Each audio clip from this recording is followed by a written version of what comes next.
Welcome, everybody, to the Sko Show, your Colorado Buffs podcast here at Mile High Sports. I'm Sean Drotar. That's Matt Smith over there to talk about the Buffaloes and BYU. Matt, obviously, the Buffs get right against Wyoming, and maybe the biggest part of it was the fact that Kaden Salter looked like the guy we saw at Liberty. And watching that game, I have to give credit where it's due. That has looked like the best I've seen Pat Shurmur call a game for anybody, any team in, I don't know, a decade.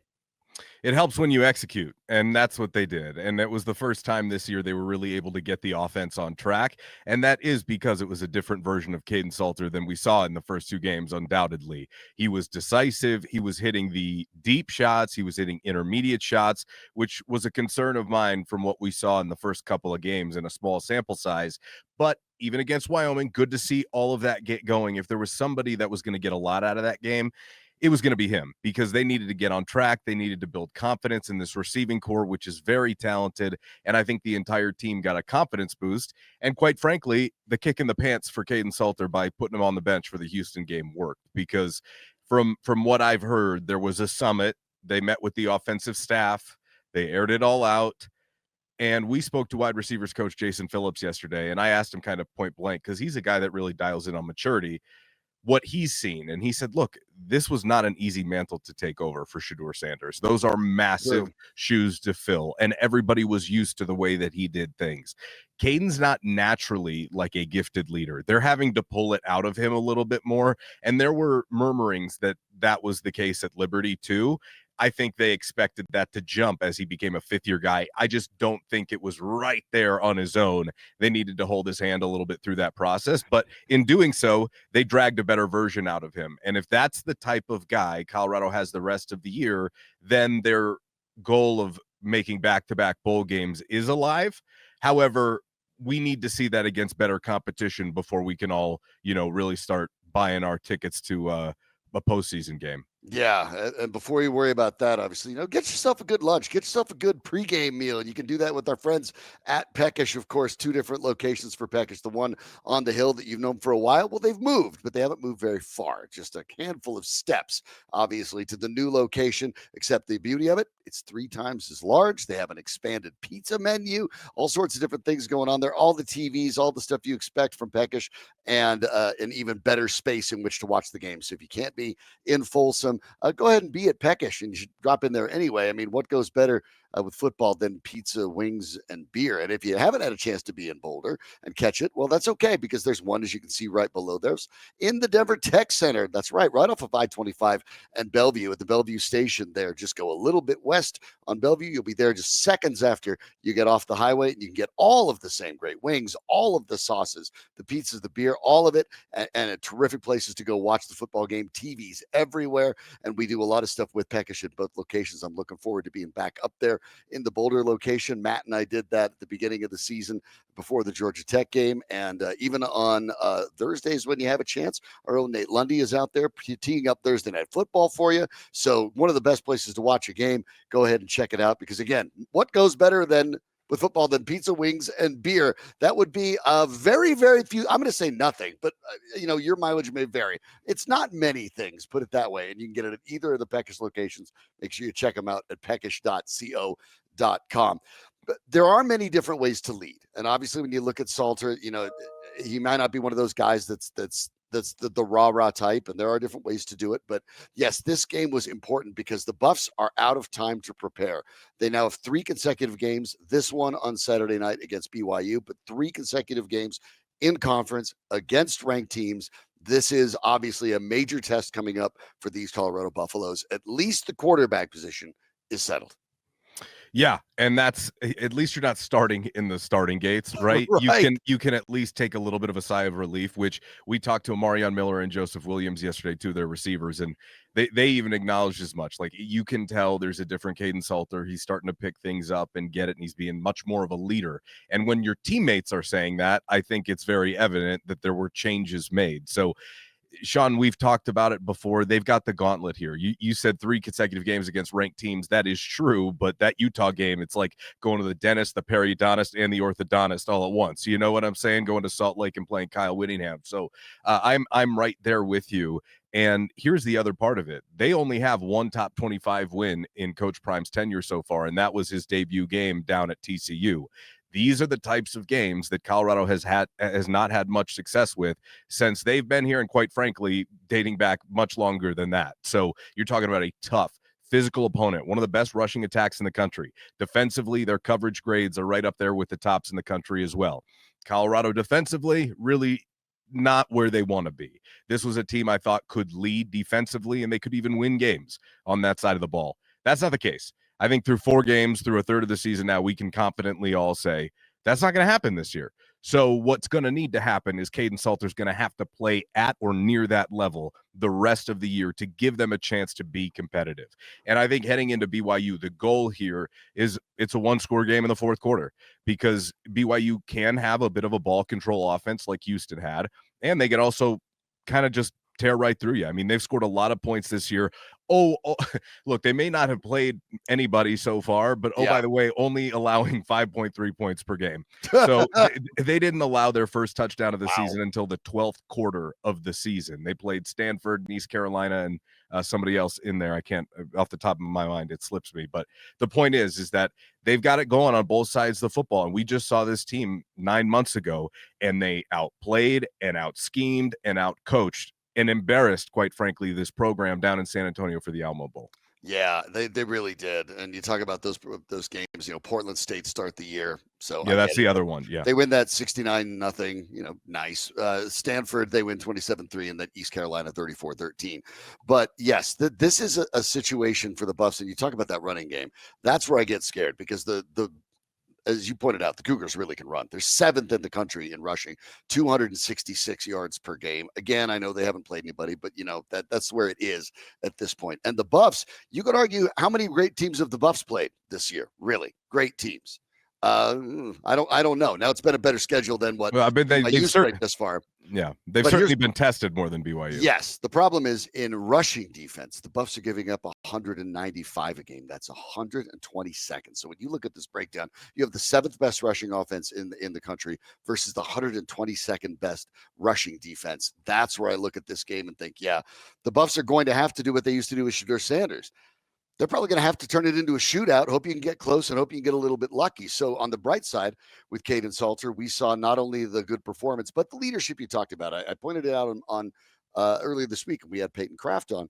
The touchdown to Sincere Brown down the right sideline, to me, completely changed the way I looked at Kaden Salter with the Buffaloes, because at this point, we'd seen him run. We'd even seen him throw downfield. We need the arm strength this good. He rolls out to the right, makes a guy miss, realizes he's got a window, points to Sincere Brown, sends him further downfield.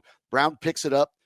Salter hits him, touchdown. And then all of a sudden, he looked like a different quarterback. The offense looked more engaged. The offensive line looked more engaged. So there is reason to believe they can be a little more explosive in this game. Obviously, you'd like to see more of the tight end. I'm going to harp on it till we see it. I think they have a talented tight end that they've added there in Atkins, and I'd like to see them use him more, especially in that middle of the field. But they do have a lot of receiving options.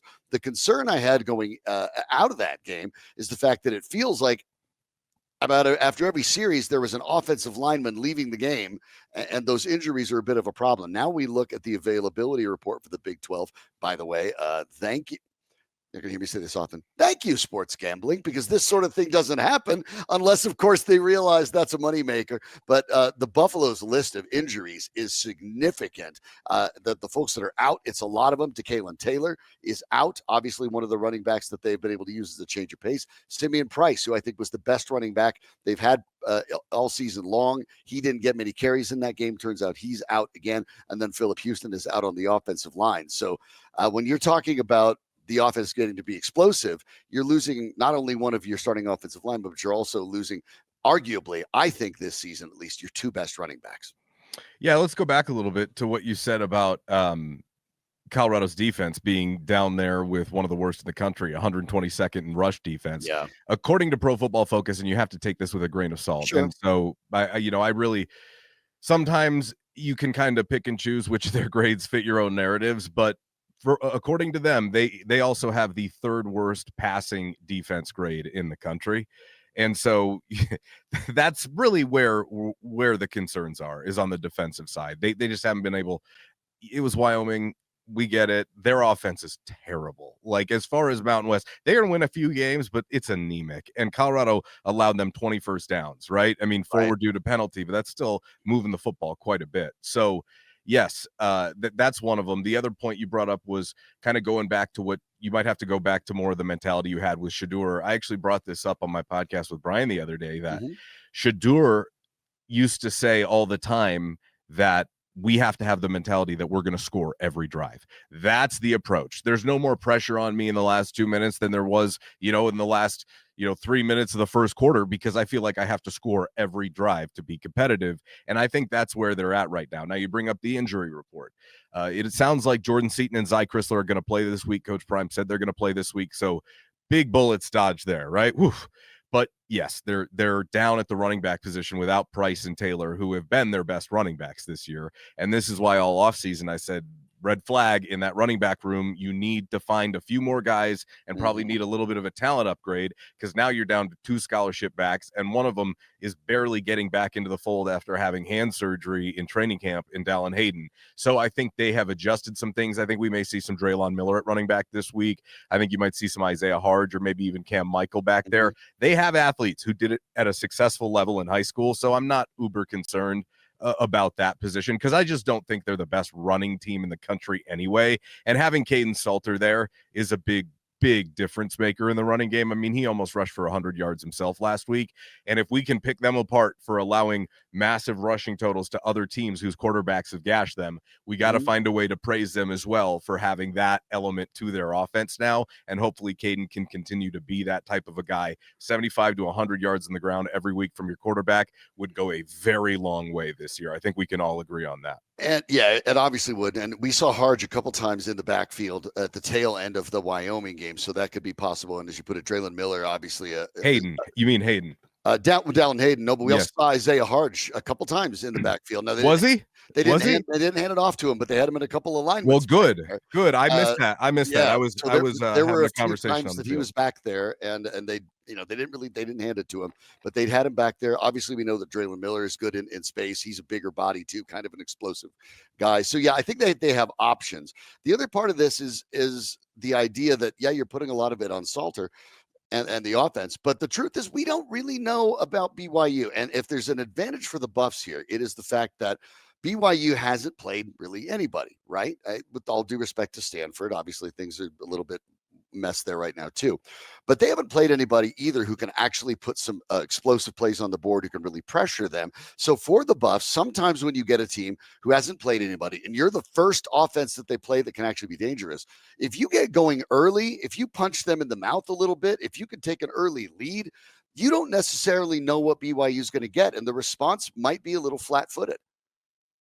And they've got a freshman quarterback starting in his first big environment on the road. They just played their first road game, so at least those jitters are out of the way for Bear Bachmeier. But this week, it's a different environment coming into play CU. And the other part of this is that I think you let BYU get to a 2-score lead. I don't know that you're winning this game. I agree completely. I don't think you can let it get out of hand. I think it's got it. I'll say, if you want to say 2-score is 10, that's fine. But it gets past 10, I don't think the Buffs make it up. They have to be able to keep pace. Agreed. LJ Martin, their running back, is ripping them off at 8.6 yards per carry, right? This is a team that can string together long drives and bleed the clock, a la what Houston did to CU, coming out in the second half and putting one together and ultimately controlling time of possession for 12:50 of game time in that third quarter. So Colorado's got to find a way to get off the field on third down and keep opponents out of 3rd and 3 or shorter, because right now they do not have the physicality at the point of attack to stop opponents. I don't know about you, but when they get into 3rd and 3, 3rd and 2, 3rd and 1, I basically chalk it up as a fresh set of downs.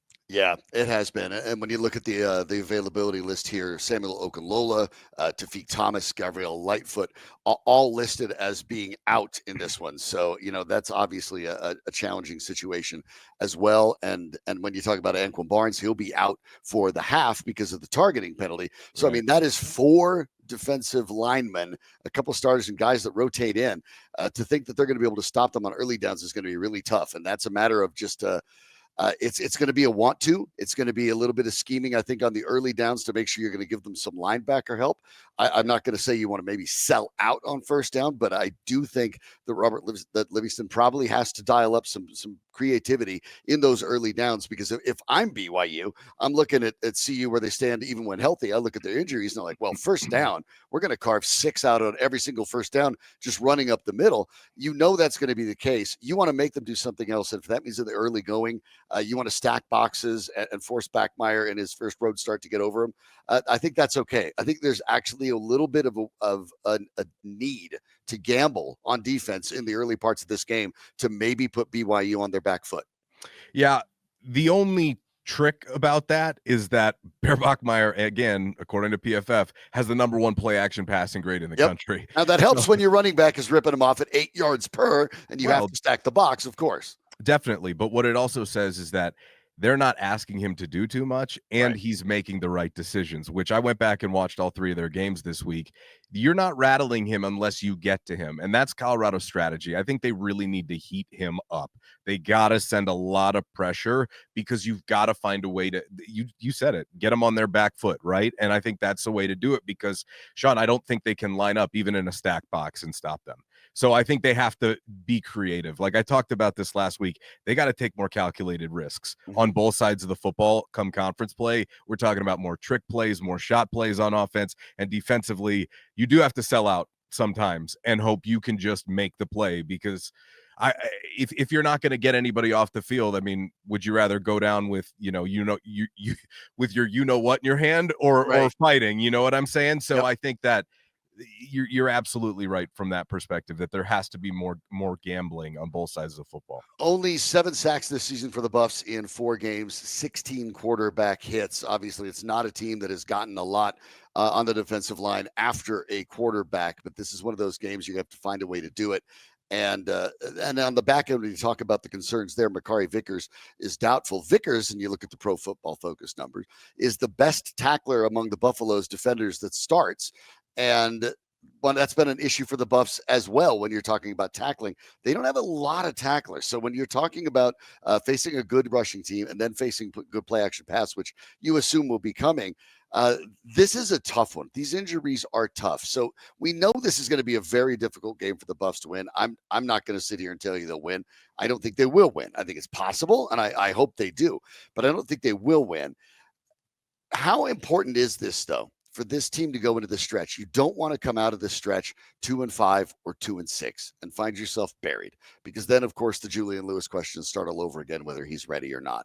So how do you make sure that even if you lose this game, it's like you said, it's a single-digit loss? How do you keep it close? And what are the worries that you have if things go out in the first half and you say, oh, no, this is going to be a disaster? Well, you just brought up a prime example of why I said you have to take the PFF numbers with a grain of salt. Yeah. Makari Vickers is their best tackler in what world? So, and not that they have many good ones. Technically, by the way, it's Sean Myers, but he's only played in half the snaps of guys that, of course, it's Sean Myers. So, yeah. That Martavius French and Reggie Hughes played the whole game the other night, and for the first time, they stopped rotating at linebacker, which I thought that Myers should be one of those guys that played. Hughes, by the way, is third. That surprises according to Pro Football Focus. Again, that surprises me because he's been really rough. Although I thought that he and French played better against Wyoming. Heading into that game, I told myself, you cannot take anything away defensively because that offense sucks. So unless you absolutely shut their water off or you have them gash you, like there's not much I'm taking, and they landed right in the middle. So it tells me that there's just not been a ton of progress made. Like they stepped up against a Mountain West team. I need to see proof of concept defensively before I can buy into them playing at a higher level. And I think Coach Prime does too, based upon some of his comments this week. So yes, what do you do if the game starts getting away from you? Pray. Because I just like they don't have enough leadership right now. They're having to drag their quarterback. I'm pretty sure Coach Prime removed the L's and the D's on the jerseys and gave them to both kickers and the punter. Let me say that again. Both kickers and the punter are having to be the leaders of this team. Both Buchanan, who is there to kick off and get touchbacks. Yeah. That's where we're at. That's the state of affairs here. Okay. So I think that Coach Prime's doing that to make a point. Not only that, those guys are playing consistently and playing well, but at the same time, you're putting them in a bit of an awkward situation because at the end of the day, guess what? They're the kickers and the punter. Okay, so there needs to be more accountability and a surge in leadership all throughout the lineup. And when you watch them on the field, they play like they don't have much leadership, which is, I think, a big problem. So, Sean, I think that it's all going to be about starting quickly. You can't have as slow of a first quarter as you did against Wyoming. And I think that on both sides of the football. And so otherwise you'll be down. You'll just be down because BYU scoring in the first quarter. Yeah, I want to talk a little about what Deion Sanders is doing as a head coach, but want to remind everybody, of course, about our friends at Peckish here about at the beginning of the program. We want to make sure we tell you about both their locations again up in Boulder, right on the hill, 3 times as large as the old one, and then of course the new one down Bellevue Station, I-25 and Bellevue, just west on Bellevue. Easy to get to, terrific place for lunch specials every day for $10. Try to find that just about anywhere, and you can get all of those great sauces, all of the terrific wings that they make, both bone-in and boneless. I'm a boneless guy. Poke whatever fun you want. I just want to eat the whole thing. That's the thing for me. And the pizza menu, of course, which is really, really good. Don't sleep on the pizza. I had a chance to talk to Byron and his team a little bit a couple of weeks ago, and they didn't bring in a pizza chef. That their chef had a baking background. He went and studied it. They came up with their own recipe for their own crust. It's totally unique. It's delicious. You want to give it a try, so make sure you give the pizzas a good try and come out and catch any of the games there whenever you get a chance. Great place to catch football, pizza, beer, wings, all at Peckish. Can't do any better. But Matt Smith is with us, and Matt, I do want to talk about what Deion Sanders has done as a coach, because the presumption, of course, it's a fair one. He's the CEO coach, right? He's not calling the plays on offense. He's not calling the plays on defense. On game day, it's mainly, working the refs, deciding timeouts, readjusting with your coordinators. That's very normal. But I think that something you brought up last week that I do want to point out, because this team had difficulty getting ready. You talked about the quarterback position. Deion Sanders has been very, very clear. And sometimes I think people look at some of the polls of the quarterback and putting in Staub, and it seems capricious. At times, it's even seemed capricious to me. But you got to open my eyes last week by pointing out he has a plan here, because they understand that they can get talent. Now, maybe they have overestimated some of the talent they got. That appears to have been the case. And that's something they'll have to evaluate in the next offseason. You can't fix it now. That maybe they identified some things that they got wrong in this process, because they clearly did not get as much talent as they thought.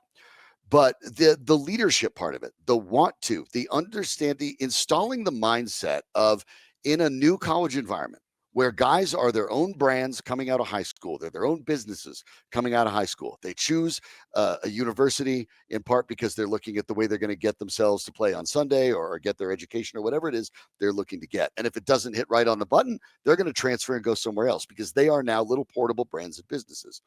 What Coach Prime has actually impressed me with, and it has to do with, pulling players out, whether it's the quarterback, whether it's starting guys with different levels of experience, is that he's made it clear that, we all want that. The question is, who wants to go play the hardest on Saturdays? And if I don't see that, I'm going to keep pulling people out and putting guys in until I find it. He really is looking for leaders, and we can call it leaders and dogs. But in the end, what he's really talking about for a bunch of younger guys, that it's easy to get distracted in an NIL world, saying, where's your want to level? Where's your compete level? And if it's not high enough, we can lose without you. And I do think that's actually commendable, and runs a little counter to this idea that Deion Sanders doesn't coach. It's not necessarily the games themselves. In between the games matter an awful lot too. And I think this year, when he's dealing with a lot of focus on his coaching, given that he doesn't have his son on the team, and that he doesn't have Travis Hunter on the team, I think, quite frankly, he's met the challenge and maybe even exceeded it by my expectations, in the way that he's kept this team focused on what's important during a lot of things that have been going around them. I've actually been pleasantly surprised by what I've seen. To be honest with you, that's what I've known him to be ever since he's gotten here. He's an old school guy. A lot of people have him mixed up. He really has a strong dedication to the off the field stuff more than the football stuff. Like, if your off the field act isn't together, you won't play here at all. And that's not hyperbole. I don't care who you are. Like, you will not play here. It doesn't matter if you're the starter we just paid money to get from Liberty. That doesn't matter. You're just not going to play. And I think there was a part of that.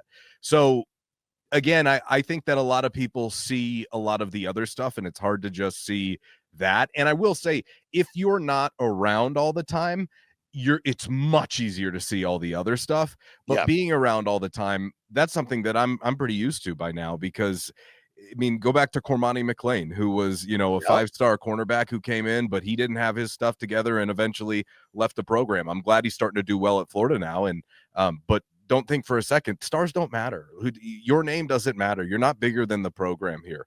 You know what I mean? And so and a lot of people will go, well, Matt, look at Shedeur. It's like, well, yeah, look at Shedeur. He was one of the best, if not the best, in my opinion, quarterback in the country the last 2 years. What coach wouldn't build their team around their quarterback? I mean, let's just be honest. And if Shedeur didn't have his stuff together, they would have been reprimanded too.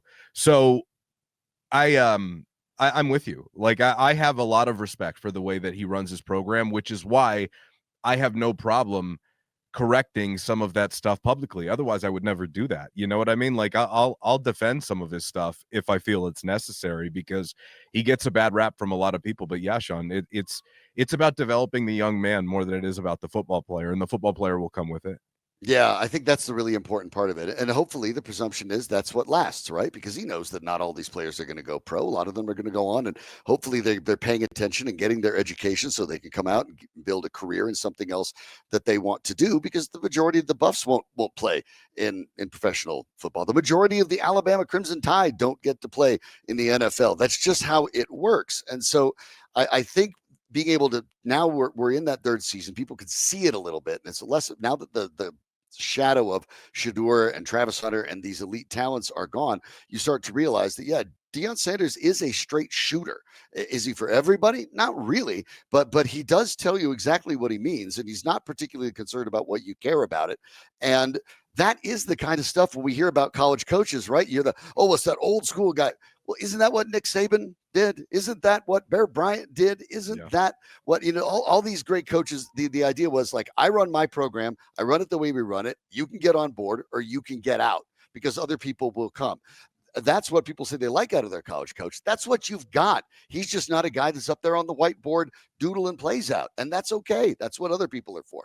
Well, and that's why he delegates, and that's why he's brought in a lot of guys with a lot of experience at a very high level of football. So while some people, scoff at Pat Shurmur, and certainly he's needed to restore his reputation around here, he also gets a bad rap because he had experience here. If we never knew him as part of the Broncos, we would never be as critical, or at least a lot of critical. Yes, that's what I'm saying, as critical, right? I mean, there's definitely an added layer to it, and they know that as well. So, but that's why he's brought in the people he's brought in. He wants to do it his way. Look, he tells you all the time, I just relate to guys who have been in the NFL more. It's way easier. He tried with college coaches in the first year. It didn't really go that well. And I'm not saying it was all their fault. Like, I think he recognized he has culpability in it, right? With Sean Lewis, they brought in, former head coach at Kent State, now the head coach at San Diego State. By the way, what a win for them last weekend. I don't know if you saw, they beat the snot out of Cal as 14-point underdogs. They shut them out 30-0, actually. Anyway, then, he had an offensive line coach, Bill something or other, that first year. It hasn't worked out well. Like, they just got rid of Coach Flea, who was one of his friends, but also a college coach. They brought in Marshall Faulk. Like, he is assembling what he wants to see in his vision, and he doesn't care what you think about it. That's the point. And so, yes, is he for everybody? Probably not. And there's a lot of reasons behind that.